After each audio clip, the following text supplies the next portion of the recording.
Hello and welcome to the Feed My Mind podcast. And as always, thank you for tuning into this frequency today. I'm your host, Anthony Ross, and I started this podcast because I'm passionate about two things in life: bringing out the best in others and having a curious, open mind. In this episode, I chat with Australia's leading consumer psychologist and advertising guru, Adam Ferrier. Having originally started his career in forensic psychology, Adam's now one of the top thought leaders in the advertising world, with a focus on behavioural economics and changing our behaviour. He currently runs his own creative agency called Thinkerbell and is a regular guest on the ABC TV show series Gruen. He's spoken at international conferences and has also written his own book called The Advertising Effect: How to Change Behaviour. This was a truly fascinating episode with so many pearls of wisdom being shared by Adam. We spoke about the current Coles supermarket campaign, as well as their decision to ban single-use plastic bags. We also covered off how to change and influence behaviour with some real-life examples, as well as the power of amplifying your weaknesses and the paradox of choice. I'd like to give a special thank you to local Melbourne artist Hawaii 94 for the song playing in the background. All right, it's time to feed your mind.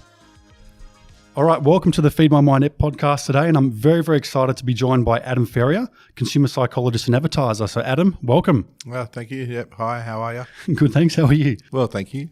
So you're a consumer psychologist. You've got a pretty extensive background in forensic psychology, as well as advertising. So maybe if you could just start by giving us your elevator pitch. The elevator pitch is who I am at the moment is the marriage of kind of from a professional sense, I should say, marriage of psychology and a psychologist with what I've learned in advertising. Both of those two careers are about behaviour change and changing the behaviour of other people, whether they want their behaviour changed or not. And so I kind of bring those skill sets together, and I call it a consumer psychologist.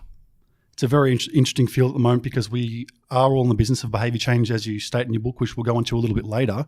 If you're able to start by just giving us a little bit of a background of your education, because when you did your master's in psychology, I saw you did on a really interesting subject, was identifying the underlying constructs of cool people. Yeah, that's right. So I can just go back one little bit. At high school, I wasn't that good at many subjects, but I was quite good at English. And we had an assignment on advertising, and I got 20 out of 20 for it. And I thought, oh, I like this. And I used to also see my sister's advertising book. She's an advertiser. And I always have kind of been interested in brands and that kind of thing. Then I was failing school, so I went to see a tutor. And the tutor said, what are your interests? And I said, money and people. And the tutor said I should become a consumer psychologist. And that was just off the back, which I hadn't even heard of it. But I thought it sounded perfect. And so I studied commerce, got a Bachelor of Commerce, and studied psychology, and they'd got a BA in psych, then a postgrad dip in psych, and then my clinical masters in psych. And as you say, I did it on identifying the underlying constructs of cool people, so I could be in my head, so I could be kind of relevant for marketing. I thought, what's the most kind of the best way of studying something that would be perfectly relevant? And at that time, everyone wanted to know what cool was, and being a cool hunter was in trend. And so, that's what I studied. So with the thesis on identifying cool people, what did you learn from that about cool people? I learned a few things. So we got people to delineate between cool and uncool people, and we got a whole list of factors that pull those two groups of people apart. Then we did factor analysis on them and worked out the 5 factors that accounted for the most variance. So cool people are made up of these 5 factors: self-belief and confidence, got your pens ready, defying convention, understated achievement, caring for others, and connectivity. And so of those, probably the understated achievement to me is the most interesting. So being cool means a sense of having emotional regulation, or what they call a mask of detached and emotional irony, i.e. if you're really excited about something, cool people don't necessarily show that. The other thing about cool then is that cool is actually more of a masculine concept than a feminine concept. And if you ask blokes who they think is cool, they'll say other blokes about 100% of the time. And if you and we repeated that earlier this year, and it's got the same result. 95% of guys say guys are cool, and for women it's about 50-50. So you just said before about cool is a masculine concept and construct. What would be the equivalent for in a feminine context? Well, the whole point of having mood regulation or not being too overly dramatic feels like men get trained to do that, or maybe it's natural for men to be less demonstrative than women. But so that's what I mean by it's a masculine concept. So if I say, hey, that person's cool, and you say, hey, that person's cool, most likely we'll both pick somebody who's not overly flamboyant or theatrical, but they're more cool, so they have some kind of regulation. And then, we found a few other things, but they're the kind of main findings. Mm-hmm. So how has that definition of cool, do you think, changed over the years? Because you did your thesis in 2003. Yeah. Obviously, the social landscape has changed quite a fair bit since then, particularly with the introduction, I guess, of social media and the wide sort of spread of the internet. Do you think that's changed now with social media? We repeated the study earlier this year and found the same results. So I don't think it's necessarily changed in terms of those 5 factors. Who people choose as being cool has obviously changed. Who represents those people has definitely changed a lot. Within society, you see a lot of more vainglorious behaviours of people kind of outing themselves and kind of wanting to be seen, and then using that as an avenue to become popular. So, you make a sex tape, then you amplify that on your social media profiles, and then you get the whole world looking at you, a la the Kardashians or something. And they may be popular, they may be influential, but I don't think many people would say they're necessarily cool. Yeah, for sure. Well, what are they? The most popular reality TV stars, and I think one of them's at the moment on the borderline of being a billionaire for realistically doing nothing. Yeah. Well, congrats. Well, good on them. Absolutely. Being cool is not the only avenue to growth and influence. For sure. I also want to talk about, so after you finished your education, you worked in forensic psychology for a while. Are you able to talk about your learnings and from that experience? Yeah, sure. So I studied, as I said, I studied those things, and then I had to try to get a job. The first job I got was in the prison system in New South Wales, working at Oberon Correctional Centre, and then I transferred to Long Bay and the NRRC, and then I went into private practice for a while, kind of assessing sex offenders mainly. The most interesting thing I found in that environment is kind of like your cannon fodder. All these young psychologists don't have a clue, trying to help people. And one inmate once said to me, psychologists don't help, but they soothe. And I thought that was a kind of a really nice thought, that, you're just there to help kind of soothe things on. But the other thing you're doing is assessing people for court. And when you assess people for court, what's really interesting is you think it'd be very hard to get these people to disclose the negative things they've done or the harmful things they've done. But because we all want to see ourselves in the most pro-social, best possible light, what became really clear was how good these inmates were at lying to themselves to try to justify their behaviours. And they'll distort their cognition so much to try to make sense of their offending behaviour that they'll start to believe it. And that has subsequently become something I've been really interested in, is the power of cognitive dissonance and the power we all have to kind of think the best of ourselves and to think of ourselves as rational people who are pro-social and good, no matter how we might behave. And you see it in corporate culture. You see all of us kind of justify our actions, no matter what they might be. So working with that population and working with the extremes of that kind of thing made these kind of fundamental principles of human behaviour really obvious, and therefore I could understand them. Mm. So what do you think you learnt the most, I guess, from dealing with, I guess, a criminal mind, that you've been able to then take that away and then apply now to your advertising? Because you're dealing with a very different individual, and I guess that's in the criminal system, particularly for some of the offences that you were dealing with. What did you learn from there that's been taken away? The two, at least two things. I might ramble on and say a few more. Number one, nobody wants to see themselves as a monster, so everyone wants to see themselves in the best possible light, whether you're buying a hedonistic, dessert, or whether you've just done a really bad crime. You still want to see yourself in a good light. The second thing I learned is nothing happens impulsively. Everything's got a whole lot of antecedents to it. And then, so, you had this expression on the footy field, he had a brain fade and just smacked the person in the face or whatever. You never have a brain fade, and if you did, that would make you a very dangerous person, because if somebody was just kind of completely impulsively going around whacking people on the head, that would be really dangerous. And you don't necessarily impulsively just do one-off things. Everything happens in patterns of behaviour with a whole lot of antecedents to that. And so the better you can understand the antecedents, then the better off you are able to predict the end behaviour you want to try to change. And so trying to understand patterns of behaviour rather than one-offs is really useful. That's really interesting. So criminal psychology or forensic psychology, and then the move to advertising. What was the catalyst or the switch that made you get out from one sort of completely different area to another? Well, I always wanted to get into consumer psychology, and then I just got sidetracked into forensic psychology for a while. And then I saw a friend of mine, Lloyd, was a marketing manager for White Wings, and he was watching a focus group with a whole lot of people baking cakes.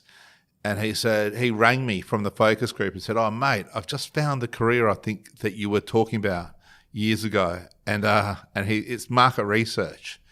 And so I think that's what you want to do. So I went to see the headhunter, and the headhunter got me a job at a company called Out of Value. And then I became a market researcher / cool hunter, and traveled around the world discovering trends and also doing market research. So we'll move now to more advertising and marketing in general. Mm-hmm. The whole concept of advertising and marketing, are you able to give us a background of sort of how that came about, whether it was 500 years ago, 1,000 years ago, as part of the trade? Where did that idea come from in terms of just where did it start? God, I don't know. I don't have a smart answer for you, I'm afraid. I think this reminds me of the Ali G interview with Donald Trump, when Ali G asked Donald Trump, "So tell me about the beginning of business." and Donald Trump rambled on about some kind of answer. So I'm not going to ramble on. I'm just going to say advertising's always been with us.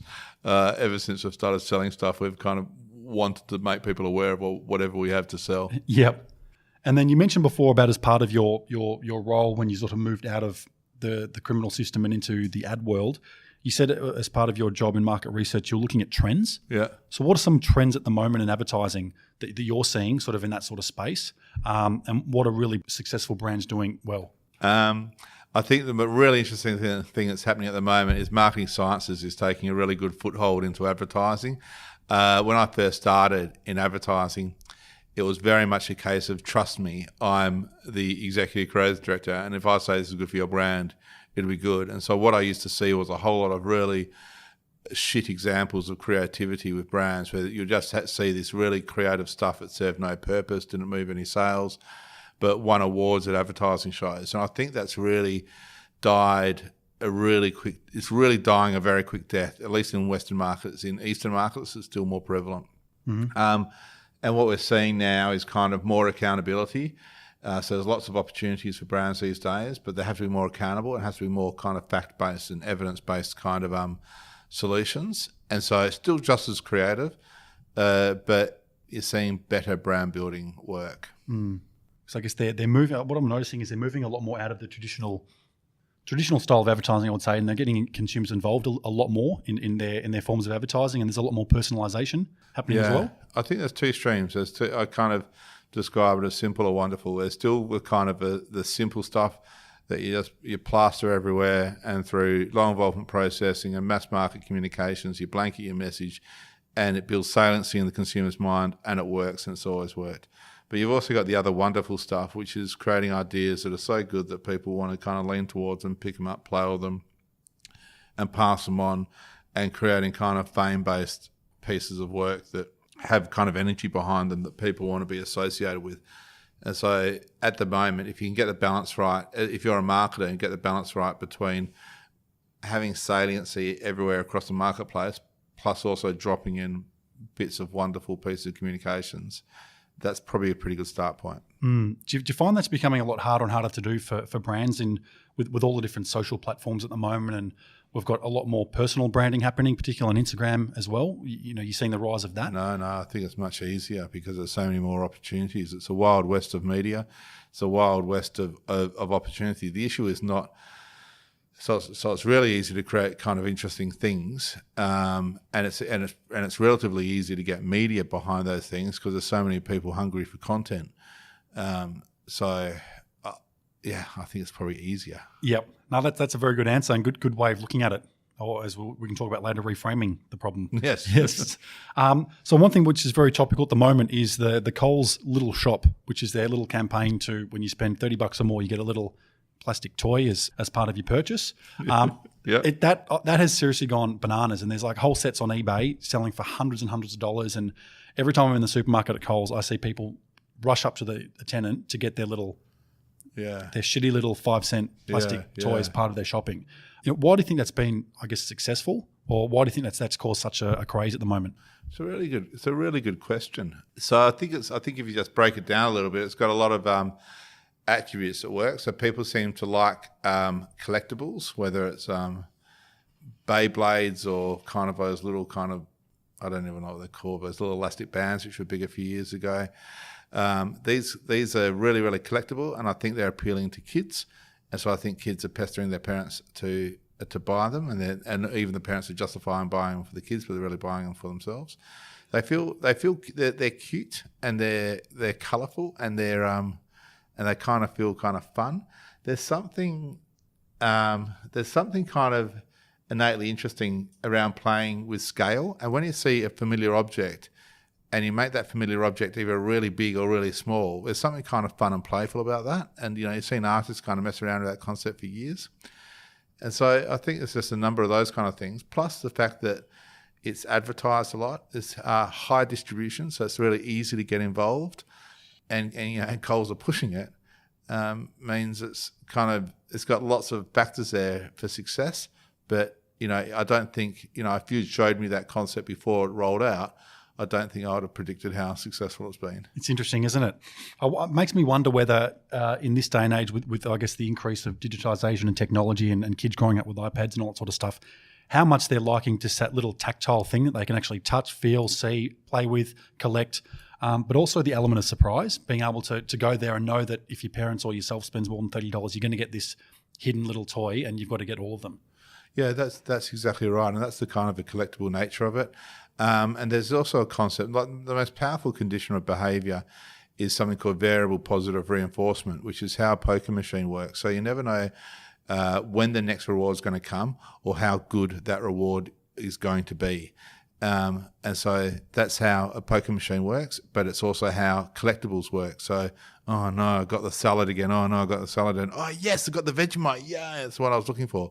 And so then you keep on kind of looking for the next one. Yep. So while we're on the topic of Coles and their collectibles, another reason why they're in the media at the moment, not for the greatest reasons, is because of their plastic bag reversal decision. So they made the decision nationally to remove all disposable plastic bags in replacement for bring your own bag. A couple of weeks later, they did a backflip and now they're reintroducing the bags temporarily because of supposedly disgruntled customers. Those bags are now worse for the environment than the original ones they had. So if you're in charge of Coles of trying to change that behaviour, consumer behaviour in terms of going from plastic bags to bring your own bags or to having to buy bags, what would you have done to either advise Coles to do something differently or to make that more successful than it's? Well, the first thing I'd have done, if I was in charge of all that, the first thing I'd done is I'd congratulate myself for doing it and for trying it and for getting on the journey of trying to change consumer behaviour. I think one of the two things they may have done is kind of underestimated, and this is something marketers always do, is underestimate how much consumers hate change. And even though rationally we think it's very easy to reprogram ourselves, emotionally it's much more difficult.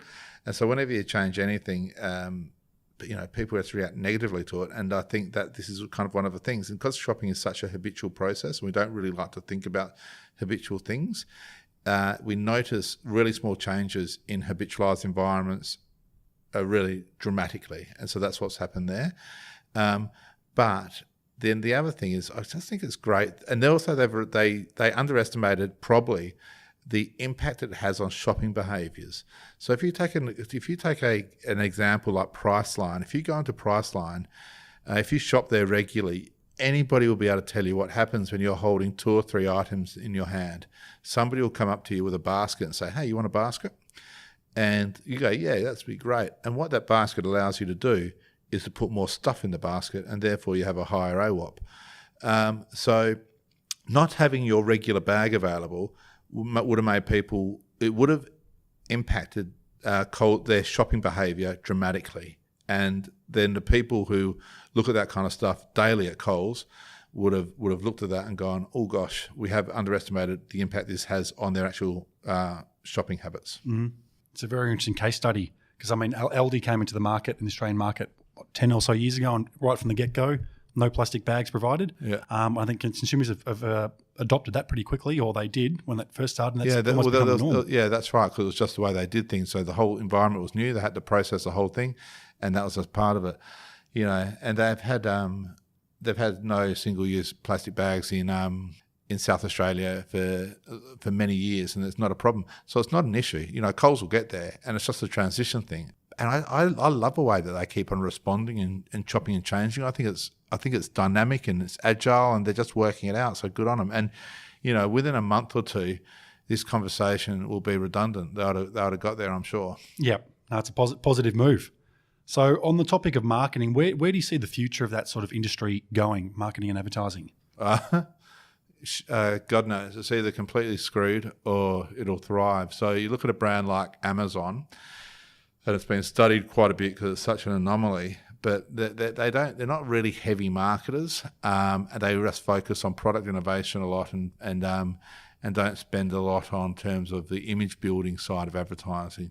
Although that might be starting to change a little bit now. So that's one. And then you see a whole lot of brands that kind of try to strip away all the marketing artifice that we're used to, and kind of talking about a very basic type of, product. And you think about the farmers market, the rise of a farmers market. All of that though still feels incredibly niche, and the power of brands feels bigger and better than ever. I think, or worse than ever, depending on how you look at it. Yep. No, for sure. There's a very good commentator in this space who name's Faris Yacob, and he was saying marketers are the only people who see the movie Minority Report and think, oh, yeah, that's a really good thing. Ads reaching out to you and saying, hey, come buy my, Mr. Jones, come buy my thing. So it can be that kind of ultra personalization, I guess, can be a little bit scary. And I think just because you can doesn't mean you should. And I think lots of people don't want personalized branding. I think if you ask marketers what they really wanted from brands, I think if you ask consumers what they really wanted from brands, they'll say, I just want to be left alone. I just want you to be out of my face. But that's a hard business model for many marketers. It's interesting you just mentioned about obviously brands wanting to potentially leave consumers alone. I'm going to stuff this quote up because I can't remember it exactly, but there was something about Steve Jobs, and he said, well, I don't believe in consumer research or something, because how does a customer know what they want if they don't know what's possible? And I think that was something along those lines was his quote, I think in reference to either the iPad or the iPhone, because they hadn't even thought of that together. Yeah. So how do you, I guess, look at a brand like Apple who has that sort of view, and then you look at another brand who says, oh, hang on, I really want to engage with my customer? Yeah, I think Henry Ford said the same thing, didn't he? He said, if you ask consumers what they wanted, they'd have said a faster horse. Yeah. And I reckon, they're right. And so something about having a brand or being a CEO of a company wanting to sell something and build some kind of brand is you kind of need to, I think you need to lead, stand for what you stand for and build something that's compelling that people tend to buy into. I don't think you get there based on consumer insight. I think you get there based on kind of just, having a really interesting idea that then you put out into the world and other people can tend to buy into. And in market research, the role of consumer insight, I think, is completely bastardized. And what tends to happen now as well through social media, we have loads and loads of data and loads of different ways of understanding the consumer that we tend to kind of pour through all this information and ask consumers everything. Whereas we're actually some people feel like forgetting the art of how to build a brand, what a brand stands for, and kind of brands kind of leading the way, and just creating a compelling proposition that consumers can then buy into, rather than asking the consumer what the answer is, because often they don't know. That's true. So you just mentioned the word brand. What do you think it means to be a good brand? Like, are there certain characteristics or traits that the most successful brands elicit, or that they have, or do you think it's different depending upon what sort of product or service they're offering? A brand is kind of like a combination of everything the thing does, whether it be a commercial product or an event or a service or a country or a human. A brand is a combination of everything you do, right? That will kind of dictate what the brand is. I would say strong brands stand for something that's enduring, stands the test of time, that's motivating, i.e. people want to buy into that. It's differentiated, so you stand for something that's different to everybody else. and it's also true and believable. So you believe what that promise is, and therefore you can rationalise buying into it. And so that will be the 4 kind of things that I would at least look at to make sure that brand wasn't bullshit. Yeah, beautiful. Now, I think the most interesting part of what makes you so unique is your background in psychology mixed with advertising and your understanding of human behavior. So I want to get into the topic of behavioral economics because I think that's the most fascinating topic for a lot of our listeners. So if you're able to explain, just so for it to describe to our audience, what behavioral economics is. I can try. And I have to do it like this. In 2002, a psychologist won the Nobel Prize for economics, a guy called Daniel Kahneman. This year, another psychologist won, a guy called Richard Thaler won the Nobel Prize for economics, or the Nobel laureate. And it's really putting psychology, or how people actually make decisions, into the heart of economics. And before that, it hadn't really been done. Before that, it was just all kind of made up. And so they're trying to take a scientific approach and put that within the field of economics. And what they've done is they've recodified a lot of what psychology is known, but popularised it and kind of changed the language a little bit, which is somehow very quickly taken off. So it's given people across industries a whole set of common nomenclature that means we can have kind of conversations with each other around how people do things. And that's kind of mainly done through Kahneman's observation of, or the way he's kind of categorised thinking in terms of system 1, which is fast, intuitive, quick, and system 2, which is slow, sequential, lazy, kind of effortful. And then from that, there's a whole series of cognitive biases because we prefer to think of system 1 rather than system 2. And then from those cognitive biases, they're kind of thinking errors. And then it's about, how to make sense of those thinking errors and understanding the context that those thinking errors occur in. What I understand about human behaviour is that when people tend to waffle too much, you realise that they're a little nervous. No, it's all good. Yeah. So behavioural economics, I think, is really important for so many reasons because it's almost like the mashup of psychology and economics and how we make decisions.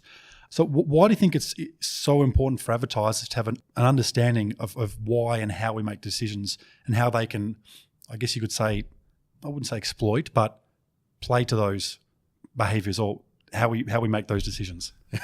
Play to is much nicer than exploit. I think it's a euphemism, isn't it? I think because this kind of gets back to what I was saying before, that before a good friend of mine who's a psychologist says psychology just often repackages what we already know. And I think intuitively there have been people in marketing who understand how to build really good brands and really strong brands, and they kind of knew subconsciously all the kind of elements of behavioural economics. But what behavioural economics has done is been able to package that up so that we can have conversations about how things are going to work and therefore know what's going to work because there's evidence to suggest that. So do you have an example, obviously, where behavioural economics has been successfully used in advertising then? It's an interesting question because behavioural economics has always been used successfully in advertising, but it just wasn't necessarily labelled as behavioural economics.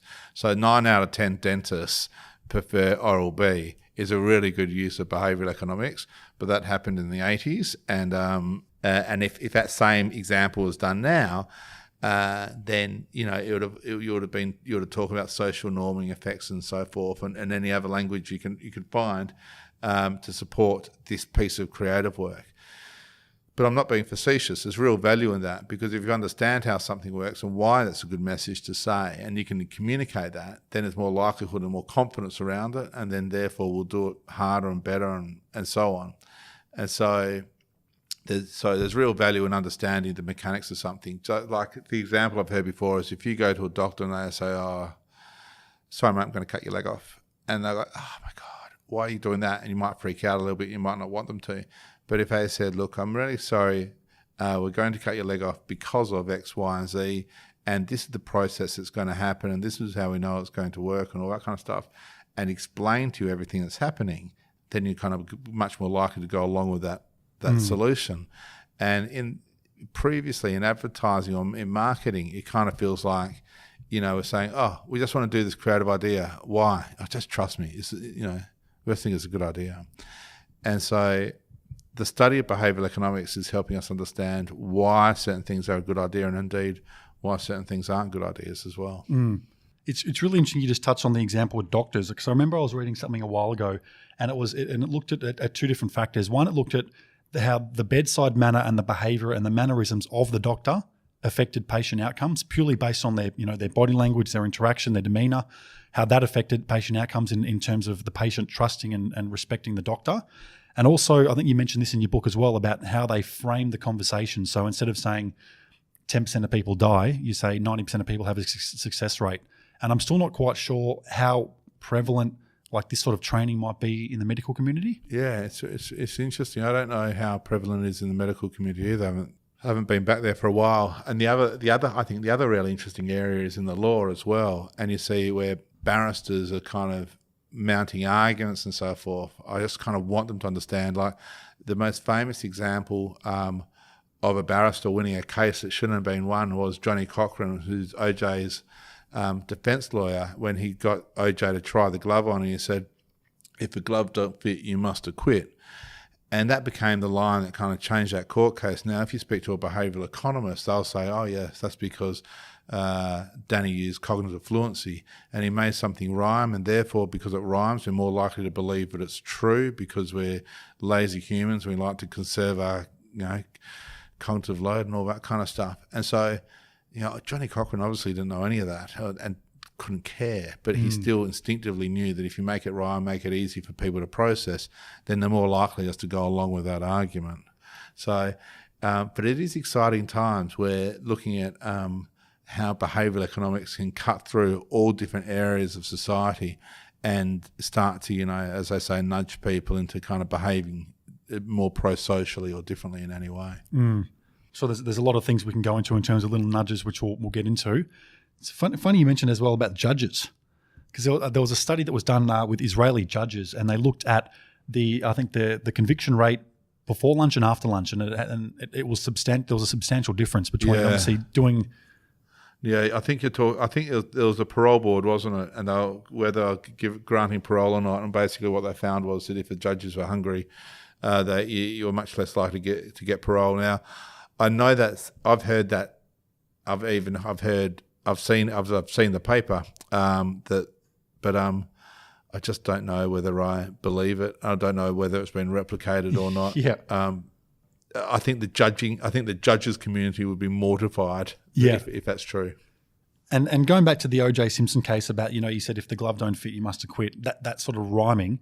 I guess it's hard to say because we're neither of us are lawyers. But from that point of view, do you think there'll ever be a point in time where the legal system will look at some of these behavioural tactics being used by the lawyers to say that that's a subtle form of influence or a subtle nudge that you're giving to the jury, therefore you're not presenting, I guess, an unbiased case? Because I said that sort of rhyming thing is priming people to think in a certain way without maybe taking to the facts, fully.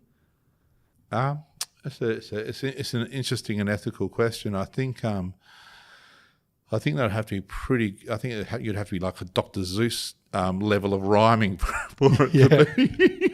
Then it could just get quite distracting.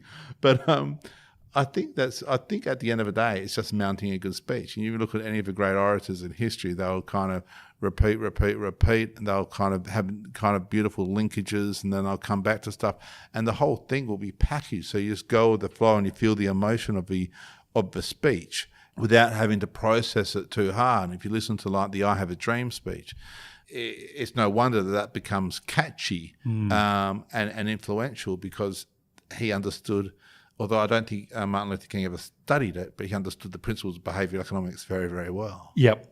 It's fascinating, isn't it? So while we're on the topic of behavioural economics, you've written a fantastic book called The Advertising Effect, How to Change Behaviour. So I highly recommend for people that are interested in behaviour change and for advertising. Fantastic book, really great book. Thank you. So there are a few things in there which I want to deep dive into, just to give listeners a few sort of little nuggets of information.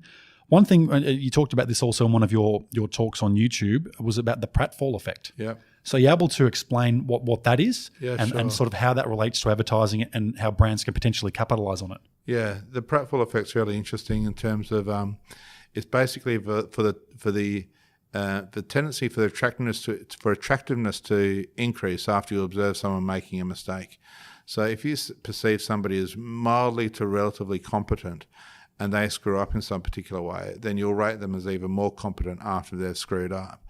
And there's a behavioural economist called Bubba Shiv who's been studying this for a while, and what he's been looking at is how to purposely blemish your particular brand or product in order to make things seem even more desirable. And that might seem counterintuitive, but I'll give you a simple example. If you're a restaurant and you've got a 4-star review, then maybe put a couple of reviews up there yourself complaining about the parking, saying the parking's really difficult. And so if the parking's really difficult, what that might mean is that the food must be even really, really good for you to justify getting these 4-star reviews, if you know what I mean. And so blemish or create imperfections into brands or products or even humans as us as individuals is a really good way, a really good area to explore to increase desirability for those things.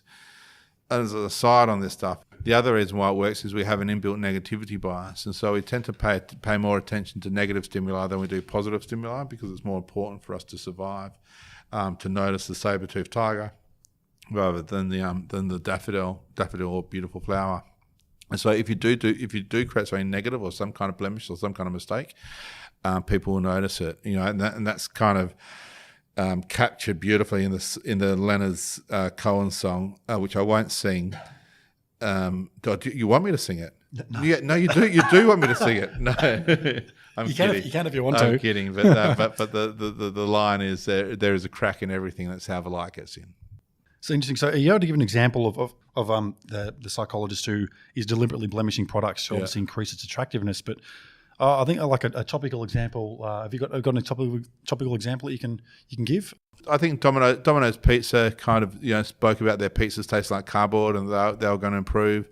There's a Monteith's Brewery in New Zealand put twigs in all of their packaging, which made it look like there was twigs in there, which they shouldn't have been in there. But then because the twig was in there, it kind of semiotically made it feel like they were packaged close to an orchard. That kind of thing.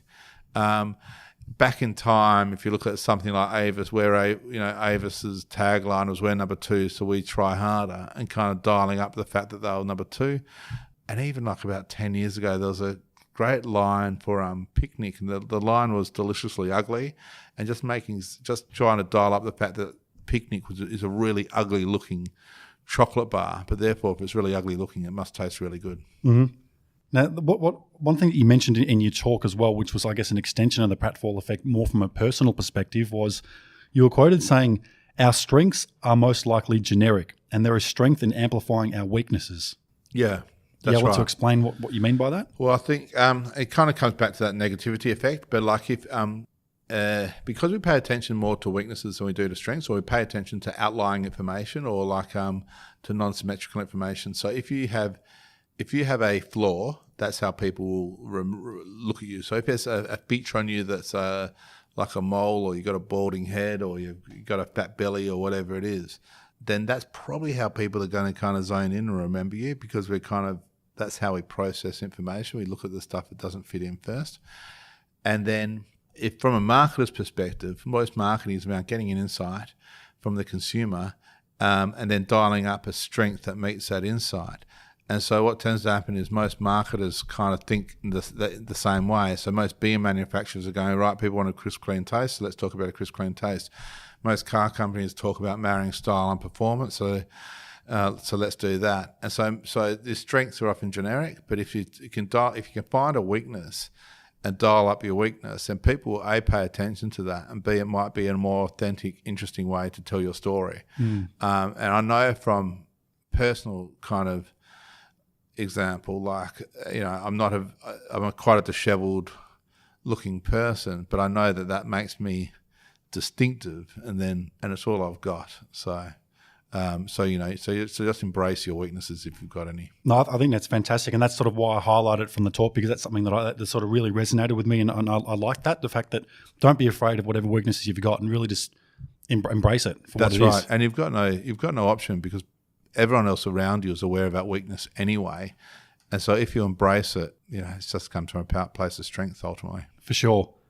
Now, a big thing from a behaviour perspective as well as in the advertising world is the paradox of choice. Mm-hmm. Are you able to talk a little bit about that and how that's used, particularly obviously to make us make decisions which may be the most profitable for businesses? The paradox of choice is basically the same. The harder it is to make a choice between two things, the more likelihood that the less it matters, and then the more likelihood that you're going to encourage inertia and no choice will get made. And so in certain circumstances, people think it's really good to give the consumer lots and lots of choice. Kind of normally, the way I'd approach it is the opposite's true. The less choice you give to people, the better off you are as a marketer. And so if you can take that to its nth degree and say, right, if you can create a category that has no competitor, then people either will choose you or there's no other thing to choose. And so our goal is to kind of reduce choice as much as possible and offer something that's so differentiated that nothing else can fulfill that need. So, you might think like a micro blogging service like Twitter when it first arrived was that, or being able to get free rent from the Airbnb services when it first launched had no competitor, that kind of thing. So the opposite of a paradox of choice is, I don't know, it needs some kind of fancy language for it, but it's no choice is better than choice in some regards from a marketer's perspective. If you can eliminate the alternatives, you'll have a stronger brand. Yeah. And then even like just from the whole concept of choice, like I know with a lot of restaurants in the terms of how they design menus, they'll craft a menu. So how is it? So like the price points, they'll strategically place the price points. So you don't want to be too cheap, be it tight ass and go for the lowest wine, and you don't want to pay the top dollar. So they'll put whatever wines they've got the highest margin on normally, say in the middle. So you pick those ones. Well, it's extreme aversion, I think, is one of the kind of cognitive biases. So we tend to avoid the extremes. And so what happens is if you want a cheap bottle of wine, you'll take the second cheapest bottle of wine. If you want an expensive one, you'll take the second most expensive. And then the restaurateur will kind of know that, so they'll put the wines with the highest margins in those prices. But there's a whole lot of different cognitive biases and how menus have been studied to kind of take advantage of all of those kind of things. But it's kind of interesting. Again, just read up on it. Just type in cognitive biases menu design, and you will never order in the same way again. It's fascinating, isn't it? Yeah. So just to touch on it again, what is a cognitive bias? A cognitive bias is a predictable way of how people are going to make a certain decision. And we've spoken about Daniel Kahneman before, who I guess is one of the founding fathers of behavioural economics. And one of his seminal work in his book was called Thinking Fast and Slow. And in there he talks about two different types of thinking. We've got a system one, which is our very quick thinking. We're rational. It's the autopilot, make snap decisions, versus system two, which is a much sort of slower, more emotional. We spend a lot less time thinking in this system too. Just to briefly explain these two systems and how we're sort of in autopilot most of the time. So I'll take a step back. The human brain weighs about 2% of our body weight, but accounts for about 20% of our energy usage. The less energy we have to use, then the less energy we have to consume. And so therefore, the less we can think, the longer we're going to survive. And so what tends to happen is we tend to habitualize our thinking, and we tend to not think about things we don't have to think about because that conserves energy. What that leads to is making a whole lot of assumptive, automatic, intuitive kind of thinking decisions, all of which would be packaged up and Kahneman would call system one, which is fast, intuitive, eager to please, snap decisions, bang, you made a decision, processes 11 billion bits of information a second. The other way of thinking is system two, which is slow, sequential, effortful, thoughtful, uses up loads and loads of energy, processes about 40 bits of information a second. And we want to avoid thinking in system two because it's bloody exhausting, uses up lots and lots of energy, and it's tiring. So we think in system one as much as we possibly can in this metaphor. And what that means is we have lots and lots of thinking errors because you're just kind of thinking about the general vibe of a thing rather than processing every single bit of information. That's what he means by system one and system two. And then what marketers do is they understand, so if a person isn't really going to, here's a really crass example, if a person isn't really going to evaluate every price point on every single item in the store, Let's just give the general impression that we're cheap as buggery. So let's make the aisles in our store really, really narrow. Let's pile stock up really, really high. Let's have lots of yellow and red signage with handwritten numbers drawn on them, which makes it look like we're scribbling out lower prices every day. And then people will walk into that environment and they're primed to think, gosh, everything here is going to be really, really cheap. Because we don't want to have to process the information too carefully, we don't do price comparisons, can't even be bothered getting our phone out and seeing how the items on the store compare to other items, then we're more likely to just go along with the vibe of the thing and believe that it's cheap. That's kind of it. Yep, all good. And one, obviously, we are a primate species. We are a social creature. Are you able to talk about cultural conformity and social conformity and how that influences our behaviour to try and gravitate towards the norm or the socially accepted norm? Yeah. Thanks. So again, one of the ways we can tend to make decisions and a way of conserving energy is just doing what everybody else does. So if everybody else around us is doing a certain thing, then we're much more likely to do that thing as well because we don't have to think about it. And so we tend to operate in herd-like behaviours. So if we're a gazelle or a monkey and there's a whole lot of monkeys doing the one thing, then it's not in our interest to go do the opposite thing as all the other people because then we'll get eaten by the lion, for example. And so we find a lot of comfort in just doing what other people do. And you can probably observe it in your own behaviour as well. If you're standing at a supermarket shelf and you're about to buy something, very often people just end up kind of buying what the person in front of them has just bought. And that will be a nice cue for you just to buy the same thing. Or if there's two lines in some kind of thing, very often people just join the longer line, believing that that's the superior line to join. And again, marketers take advantage of that by creating what we call perceived social norms or assumptive social norms. So you'll see phrases saying, Australia's favourite or the most popular or preferred by 9 out of 10 neurologists or whatever it is that you're flogging. For the avid listener, type in YouTube and type in Asch conformity experiment, ASCH, and there's an experiment that was done, I think, in the 50s or 60s where they walk into an elevator. Have you seen that video? Yeah. Oh, it is hilarious. It's so funny, isn't it? So I've tried to repeat that though, and it doesn't work. Oh, really? No, but so I'm not. Yeah, but maybe that was just a more naive time. Yeah. All the really good psychological experiments were done in the 50s and 60s before ethics committees came along, and they also looked at really fundamental things of behaviour, things like conformity and obedience and stuff like that. So it's a really interesting place to Fossick.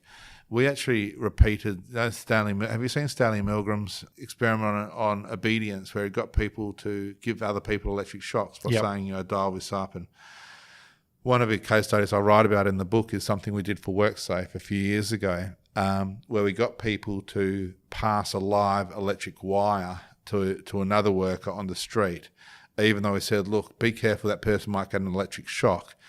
The person they passed the wire to received an electric shock, and then somebody else said, oh, look, that's okay. Pick it up and just give it to him again. And then he got another shock, and people just kept on doing it. And 92% of the people we did, we subject this to, gave the person an electric shock with this live wire on the street just because we had somebody there saying do it in this kind of controlled situation. But that's, I don't know if I've explained that well enough, but it's in the book if you want to read up on it. Highly recommend buying the book. But that's a fascinating experiment, the Milgram experiment, in terms of trusting authority with, I'm in a white lab coat, I say you do this for the experiment and it's okay to shock a fellow person over there. You can hear screaming. That's right. So also one other thing which you mentioned in the book, which is probably one of the key highlights that I took out of your book, was that you said action changes attitude faster than attitude changes action. Yeah, that's right. Which I thought was really interesting because we're all, a lot of people, a lot of listeners, you, me, everyone wants to change something, whether it's, going to the gym or trying to change your diet or whatever it is. And there's a lot of schools of thought that says, you got to think your way, you got to write your goals down, you got to do this, this, and this. But then what really stuck with me about that was you said, no, you got to do the action first, and that changes the attitude. Yeah, that's right. So that's coming back to the power of cognitive dissonance. And this is something that won't go away in psychology, and it keeps on getting more and more evidence for how strong the power of cognitive dissonance is. And what it kind of means is our thoughts, our feelings, and our actions need to be tightly aligned. If one's out of place, then you experience cognitive dissonance. You experience disease. It feels uncomfortable to have your thoughts and feelings not aligned with your actions. So if you can get somebody to act towards a proposition, they'll change their thoughts and feelings to make sense of that action to minimize cognitive dissonance. So if you're a brand or if you're a human, if you can get somebody to act towards you, they'll then have to then have to think to themselves that you're worthy of acting towards. And it comes back down to this kind of effect called the Benjamin Franklin effect, which is also in the book. And it says the best way to, I won't explain the reason why, but basically the Benjamin Franklin effect ends with the kind of the saying or the thought that the best way to get somebody to like you is to get people to do something for you or get people to do you a favour. Because once somebody's done something for you or done you a favour, then they have to post-rationalise you as having been worthy of having done that favour for. So Anthony, I'm going to like you more for having appeared on this show than I did before, because now I've invested myself into you, and now I'm going to probably keep on doing things for you. So you're going to say, can you tweet this kind of conversation to your followers? And I go, yeah, sure, I will. And you know, awesome. And I'll be your serf basically for the rest of your days. But it's really, really powerful. And often again, coming back to marketing, people think, oh, what can I do for my customers?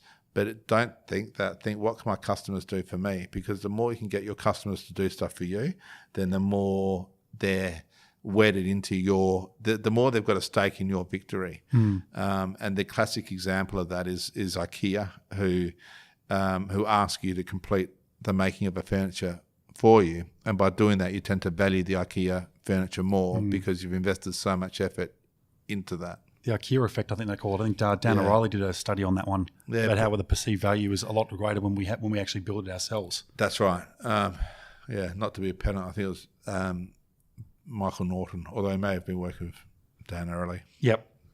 So we'll start to wrap up all the stuff on behaviour science, but have you got some examples of where the advertising or governments or whatever have successfully used behavioural economics or any tactics to change our behaviour as a whole?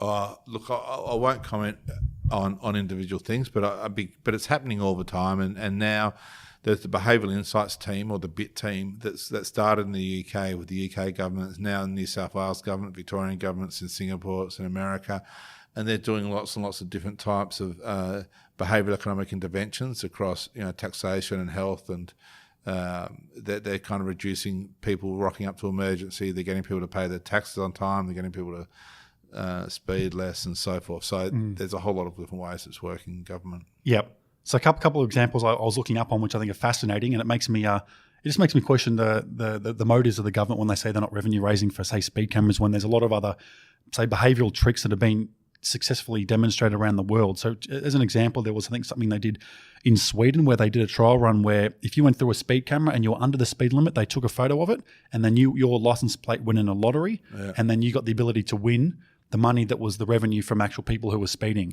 And I think that incentive alone decreased the speeding in Sweden far more significantly than any, I think it was more an incentive rather than a disincentive that worked so well.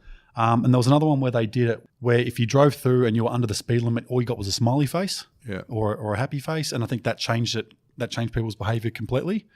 And I think they mentioned this in the book Nudge as well, where to try and get people to slow down around sort of really sort of tight bends, what they did was they painted the dotted lines closer together as you approached the corner, so you had the perception that you're going faster. Yeah, right. So there's all these little things that can be done without raising revenue, which change people's behaviour, but whether the government are open to doing such things is probably another topic. Yeah, I think it's interesting. I think all of those things as well make good case studies. I'm interested in how replicable some of those effects are, and changing the environment or getting people to nudge people in certain ways is part of a solution. But kind of fining people for speeding, if they know they're going to get fined by speeding, there's a surety about that, then that's probably going to be it's proven to be a pretty effective behaviour change instrument as well. Yep. For sure. And I think one of the examples you also gave in your book was about the little campaign that Volkswagen did in Stockholm, where they changed the stairs at one of the major train stations to a piano case. And again, that, and so to get people to go up to exercise and get people to go up and down the stairs rather than take the elevator, just turn the stairs into a piano, and then you can kind of hear the music as you go up the stairs and play around on the stairs and get people to be physically active and so forth. Yes, they're all good examples. The ones you raised are really good examples. Ultimately, it comes back down to effect size as well, and how just because it changes people's behaviour, is it worth does it change enough people's behaviour enough, and to keep that change going long enough to worry doing the intervention in the first place? And that's kind of what the behavioural insights team kind of works through. Yep. Now, also through your time, you've built, you've started, you've sold a number of agencies, and you've worked across many sort of top agencies as well. What have you learnt from starting your own businesses and your own agencies? I've learnt that it's easier to fit in and have a good time and create a nice culture if you are there from the ground floor, rather than go and do something else. So I like turning up. I like turning up to work every day in an environment that I enjoy being in, and I like creating an environment where there's a culture of creativity, where everyone feels like they can contribute to a solution. I think is really, really important. I think that's kind of a really nice way to thrive. I think everyone's creative, or everyone loves to have ideas and fresh thoughts and fresh ways of thinking about things. And it's nice when you kind of can create a culture that can contribute to that. For sure. So on the creating that culture of creativity, have you found anything that works better than others, or have you got any behavioural tips that you found that fosters creativity in your agencies? I reckon a really simple one is A, acknowledging that, and B, capturing ideas. And when I say capture ideas, I mean literally capture ideas. So have stuff around that says, if somebody says something interesting, it's either capture it on a whiteboard or on a flip chart or on post-it note, and then literally. So I'm talking literally capturing the idea, and then making sure that those signs that you're after ideas to be captured around the office, so that they don't all then get removed straight away for after that meeting's over or whatever. But there signifies that ideas are important and they're trying to capture them a lot. So I think that's kind of interesting. I reckon trying to not have a hierarchical structure, keeping structure really, really kind of flat. And I think forming project teams around, I think having core teams and loose teams is really important. So having core teams on problems or on clients or whatever, and then having loose teams around those is really important as well, so people can kind of bump into stuff. There's a really good, smart chap called Simon Johnson, I think his name is, who wrote How to Have Good Ideas, and he talks about the demountable lab at the MIT in America, and he says, there's a demountable there that has loads and loads of good ideas because it's a shitty building, and it's really badly designed. It keeps on getting redesigned, so therefore it creates lots of collisions between people within the building, and therefore we have lots of kind of incidental ideas when people or incidental conversations which lead to ideas. And so I like that idea of kind of trying to force incidental collisions or people bumping into each other as well. The cross-pollination of ideas. That's right. And if your latest venture and your latest agency that you started up last year, Thinkerbell. So there was three of us who started it, and they were very quickly brought on a fourth person. So Margie Reid, Ben Cousins, Jim Ingram, and myself. And then we also got a bit of backing from PwC, who we like to call Friends with Benefits. And so so it's nice hanging out with them as well. So the agency is called Thinkerbell. The proposition is scientific inquiry meets hardcore creativity, and we wrap that up with the phrase which is measured magic. And then we have thinkers and tinkers who kind of work together to kind of solve problems. Beautiful. Now, a very exciting piece of work as well. So within 12 months of starting, you pitched for and successfully won the most iconic brand in Australia, Vegemite. Yeah, that's right. So we started working with Vegemite. We recently launched a campaign with the crew from Vegemite, which is now part of Bega. We worked on something together which we're all immensely proud of for Vegemite, called Taste Like Australia.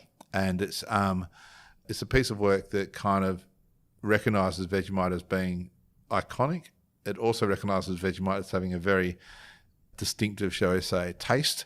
And it plays with those two kind of thoughts around taste and this kind of sense of what it means to be an Australian icon for that category.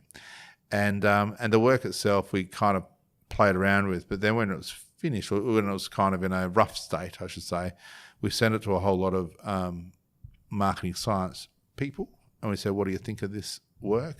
How could we adjust it, play around with it? And they kind of fed back into it a little bit, and then we took their feedback on board and made it stronger. And it's only just been out, but kind of early signs are that it's doing really well. So really proud of it. Yeah, it's awesome. It's a massive achievement to win Vegemite over in your first 12 months of starting a new agency. So, yeah, thanks. No, it's good. Yeah, and just to wrap up, obviously you've got your background in psychology. You're working in advertising. How do you stay up to date with all the latest scientific papers and information? How do you keep abreast of it all? More and more via LinkedIn. Actually. LinkedIn? Yeah, it was just really weird. Like, I think my LinkedIn feed is kind of replacing my Twitter feed. Wow. In terms of looking at, so if you whoever your friends are on LinkedIn or on Twitter becomes your media feed, and so I'm just kind of pretty selective on that, and then they become my media feed, and then I kind of scroll through that a few times. Both of those I'd scroll through a few times a day, and that's really how I keep up to date with stuff. LinkedIn, that's fascinating. That it's but not just in terms of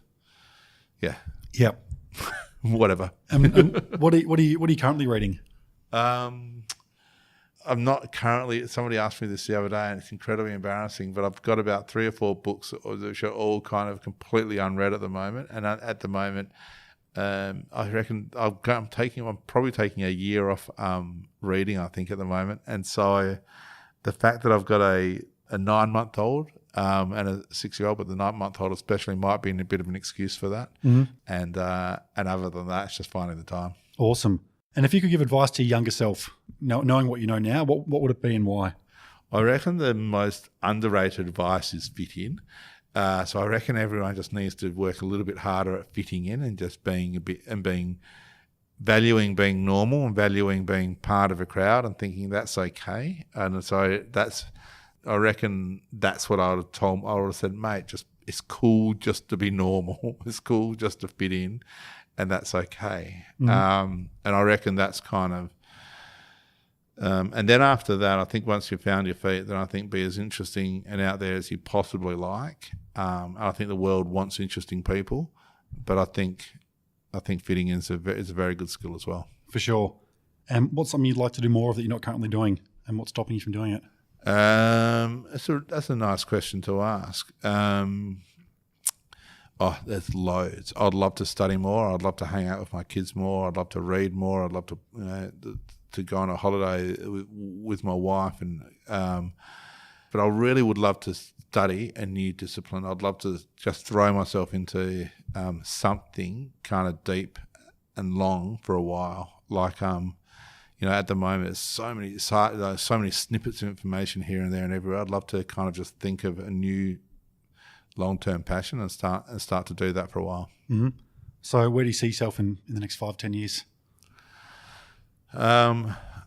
Hopefully being gainfully employed and being a good husband and loving father. That'll do for the moment. Yep, no, good answer.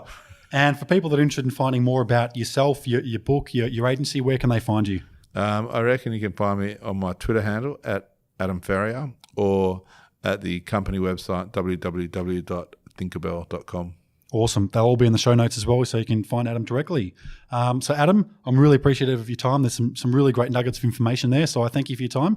No problem. It was fun. It's good. Awesome. Thank you. Hope you enjoyed, guys. Thank you for taking the time to listen to this episode. I hope you got as much out of it as I did, and there might be a few pearls of wisdom in there which are really going to resonate with you. If you enjoyed this podcast, please subscribe on your app and share to as many friends as possible who you think may be able to benefit from it. I'm always looking for ways to improve this podcast and make it a better experience for you.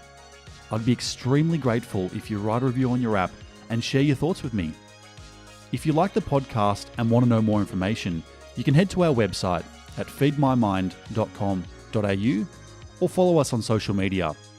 We're on Facebook, at feedmymindau, Instagram at feedmymind, or on Twitter at feedmymind_.